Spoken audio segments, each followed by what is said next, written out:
Hi everyone, Rob here from Bigtank, and today we're talking about 3 very important letters to any business who invest in getting their messages out there in video, and they are ROI, aka, if we're being flash, return on investment.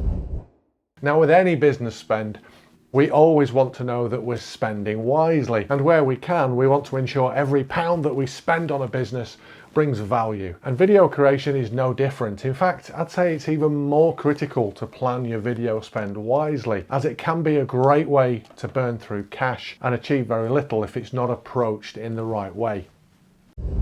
So, assuming that you've done your due diligence, you've asked loads of questions, and you're finally embarking on a video creation journey with a company to help tell your story. Now, once the content has been created and it's being shared on all of your channels, what else can you do to boost that all-important ROI? Well, the good news is there's lots you can do. Now, the easiest win with any interview content you capture is to convert that into blog content simply by getting a transcript done of the interview. Now, there are loads of services out there who can create a transcript quickly and cheaply of any video content.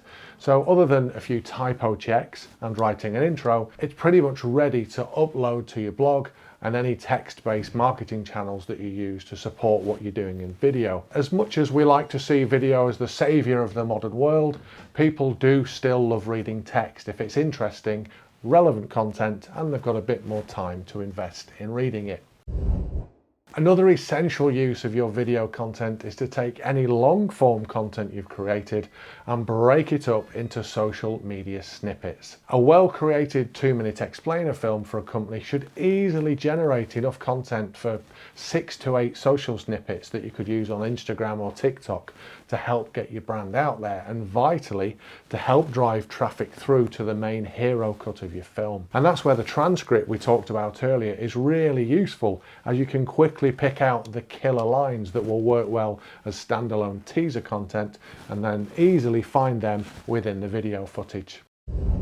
And finally, make sure you keep any hero videos regularly refreshed and updated. Just because the visuals of a business might not change every 12 months, it doesn't mean that you can't re-edit or repackage a corporate video into a fresh new look by using the footage from an earlier production. A good video editor can work wonders with imagery to give you a wide range of feels and styles, so you can keep your content exciting, feeling fresh and vitally engaging to your audience, especially to anyone who might be regular visitors to your website. Now, if you're planning a video project or have access to footage from an older project and you'd like to see what you could do with it to bring it up to date, do get in touch and let's see what we can create together to get your audience engaged and talking about you. Thanks so much for watching, guys. Please do keep your LinkedIn comments coming, and wherever you are in the world, stay safe, and I hope you have a great day.